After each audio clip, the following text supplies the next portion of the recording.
Hello friends, we are here again to discuss one of the complications in dental science, which is known as postural hypertension, which is relatively rare, but an important complication to be aware of. Okay. Postural hypertension is also called orthostatic hypertension, that is change in position leading to hypertension, that is the literal meaning of postural hypertension. It is the second leading cause of loss of consciousness in dentistry. If you look at the blood supply to the brain needs 30 ml of blood supply for 100 gram of its tissue every minute, and the human brain weighs about 1360 grams. So, ideally every minute 500 ml of blood has to go to the brain for it to survive well or act well, function well. Any reduction in this quantity can lead to fainting. Okay. And sudden change in the position from supine to standing can cause reduction in the blood pressure leading to fainting, which is known as postural hypertension. So, in other words, the pathophysiology or the mechanism which causes postural hypertension is pooling of blood in the periphery that is not mobilized quickly enough via the peripheral vasoconstriction and increased heart rate, and this will result in cerebral ischemia, less blood supply to the brain when a patient rapidly assumes an upright position. So, these positions will tell you, like when the patient or when an individual lies down flat, the blood pressure at the heart level, brain level or the leg level or the foot level, everything will be the same. For example, imagine it is 120 millimeters mercury. When you make the patient or individual tilted so that the head is raised up compared to the heart and the feet, every 1 inch increase of the head level from the heart will reduce the blood pressure by about 2 millimeters mercury. So, if I have raised the patient like this, the head is raised by about 12 inches here, it is written here 12 inches. So, 12 into 2 millimeters mercury, it is 24.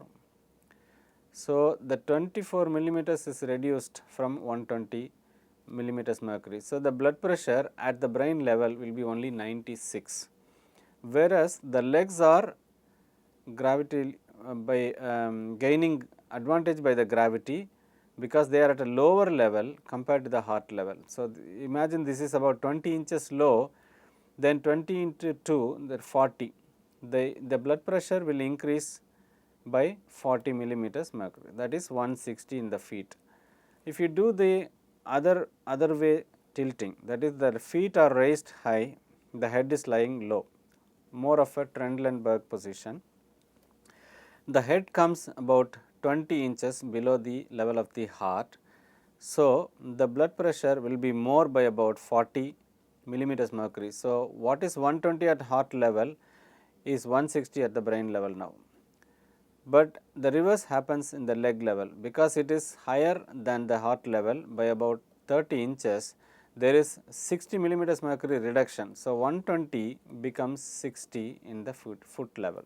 So, normally when you shift from a supine position to a standing position, when you suddenly elevate your position, what happens to a normal individual, what happens in postural hypertension? The systolic blood pressure will not change much, or it might increase only by about 10 millimeters mercury. For example, a normal individual like me, if I am lying down, if I am standing up, my systolic BP will be the same, or it might increase by about or fall about 10 millimeters mercury. But in a postural hypertension patient, the systolic BP on standing will decrease by more than 25 millimeters mercury. That is a great difference. If it is 120 in the lying down position, when the patient stands up suddenly, it will be only around 95, which is very, very low. And if you look at the diastolic blood pressure, okay, if a normal person from the supine, if he stands up, it will increase about 10 to 20 millimeters mercury. So, it is not it is increasing, it is not lowering. Whereas, in postural hypertension, there is a decrease decrease in the blood pressure by about or more than 10 millimeters mercury. So, if the patient is prone for postural hypotension, the systolic blood pressure as well as the diastolic blood pressure will fall if the patient stands up suddenly. Okay. Whereas, in normal patient there are compensatory mechanisms, postural reflex is there, so that the systolic pressure will not change or only will raise up slightly or lower down slightly, and the diastolic pressure might raise from 10 to 20 millimeters mercury. What happens to the heart rate? There is 5 to 20 beats per minute above the baseline, because these are the postural reflex mechanisms. So, when I stand up, the body will try to push more blood to the brain, because I am normal person, by increasing the heart rate. My heart rate will be increased, so that I get the same amount of blood and pressure to my brain. Whereas, in postural hypertension patients, the postural reflex is not okay. So, what happens to the heart rate? It still lies the same. If it is 72 in lying down, when he stands up also it is only 72, or there is a minimal change or increase in the heartbeat. Most of the times it lies the same. That is a typical feature of postural hypertension. So, does this occur in every patient? That is, if every individual from a lying down position to standing position, when it is changed, are they going to faint? No, because just now I told you there is a postural reflex in every normal individual which will compensate for the fall in BP. So, they do not get the BP reduced or they do not faint, but there are some predisposing factors like drugs. If the patients are taking cardiac drugs, especially like diuretics, beta blockers, or some drugs like anxiolytic agents, sedatives, these things can cause postural hypertension. Okay. I may be a normal patient, but if I am taking a lot of beta blocker for my hypertension, probably I will develop hypertension, postural hypertension, if I stand up suddenly. Okay. Drugs are the very important predisposing factor for postural hypertension. Prolonged period of recumbency, even if the patient or the individual is a normal individual, if you make him lie down for longer time and ask him to get up suddenly to a upright position or standing position, then there is a chance for developing postural hypertension. Inadequate postural reflex. I said all the normal individuals will have a postural reflex to compensate for this postural hypertension developing. But there may be an inbuilt error in this postural reflex due to unknown or known reasons which can lead to postural hypertension. Late stage of pregnancy, that is third trimester pregnancy, is very much known to cause the postural hypertension. So, whenever you treat a patient when they are in the third trimester, you make sure that you are changing the position very gradually, or you ask the patient to stand up and leave slowly, very slowly and gently, to avoid postural hypertension. Advanced age is one of the well known factors which can lead to predisposing factor. The mechanisms are not known, but elderly people are very prone for developing a postural hypertension. Structural defects like varicose veins, these are not normal veins, they are tortuous widened veins. So, they do not allow the blood to return back to the heart immediately when the patient is standing straight. So, this itself can cause a postural hypertension. Certain diseases like Addison's disease, where there is an adrenaline crisis or deficiency, the patient is not able to compete or counteract the standing posture suddenly. So, this can lead to postural hypertension. Physical exhaustion, you are after a very strenuous work and you want to change your position suddenly, you are prone to develop postural hypertension. That is why after a strenuous exercise, you are asked to sit down for some time or lie down for some time before start walking. And there is something called a chronic postural hypertension by a syndrome called Scheidegger syndrome. It's most of the times it is a genetic problem where the patients are prone to develop postural hypertension, even if there is no other problem. Even if he is not on any drugs, all these factors are not there, the patients can develop postural hypertension. These are the predisposing factors. So, how do you diagnose a postural hypertension patient? It is important to diagnose because it is not like normal syncope. See, even in syncope there is loss of consciousness, even in postural hypotension there is loss of consciousness, but there is a major difference in between these loss of consciousness attacks, because in syncope the patients tend to recover by themselves very faster. It is a very transient complications we mentioned. But postural hypertension, there is a severe drop in the BP and the patient can lead to more serious complications like coma, sometimes even death. So, diagnosing postural hypotension is very important because of this difference between the syncope and the postural hypertension. How to diagnose a patient? Whenever a patient says, I had a syncopal attack last time when I was treated, so you do not know whether it is a common syncope that had happened or it is a postural hypertension. But I want you to rule out postural hypertension because postural hypotension is a more serious complication. If it is a syncope, even if the patient is recurring with a syncope complication, it is easy to manage or prevent. But if it is a postural hypertension, it is slightly difficult to manage. So, if the patient has a history of syncopal attack in the last treatment or previous treatment, diagnose or rule out postural hypotension. So, you have to measure the BP. It is a very simple test. Make the patient lie down and measure the BP. So, the BP has to be measured in supine position and in the standing position, okay, 2 stages. First thing to be measured is the supine position BP. This is the baseline BP for the patient. Just imagine it is 120 and 80, okay.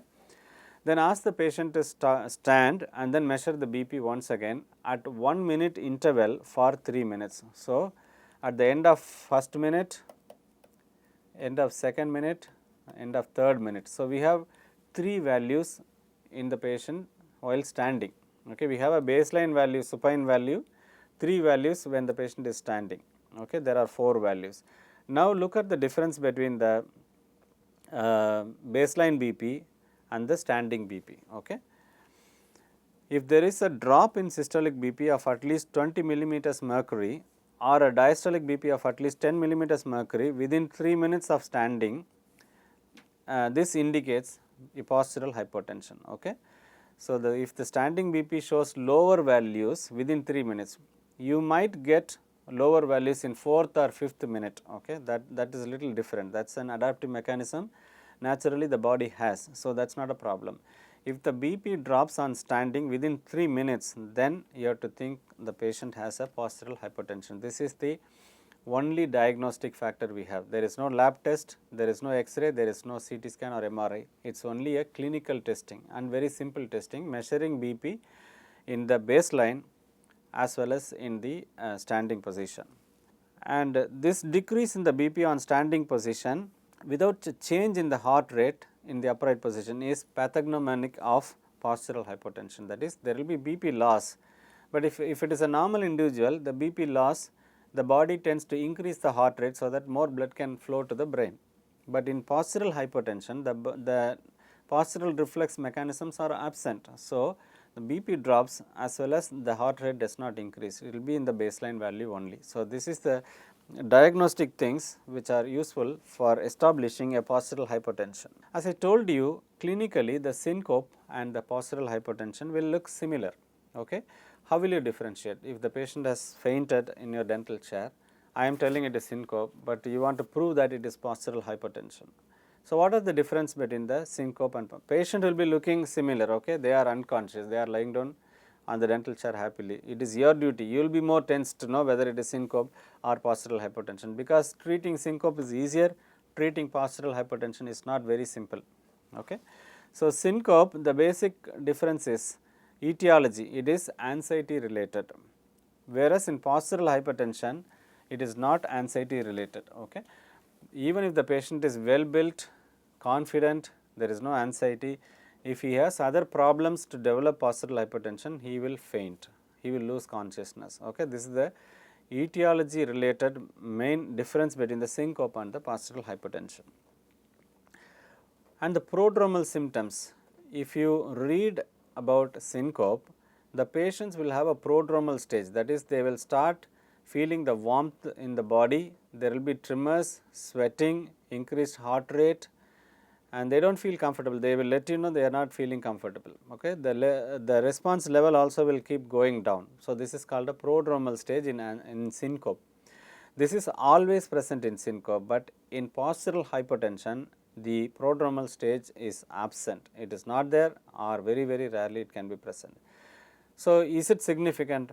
Yes, it is significant, because God is giving you a chance to recognize syncope through a prodromal stage, or the body is giving you a chance, so that you can act quickly, reverse the problem. In postural hypotension, you are not given any chance to diagnose the postural hypotension from happening. The patient will be okay the moment you start some procedure, or you raise the chair up, or you make the patient stand up, then he will collapse and fall down immediately. There is no prodromal stage. So, this is the significant difference between the syncope and the postural hypertension. And if you measure the BP, in syncope it may be low or it may be maintaining well, but in postural hypertension it is always low, because the BP drops immediately when the patient stands up, and that is the reason for the syncopal attack in postural hypertension.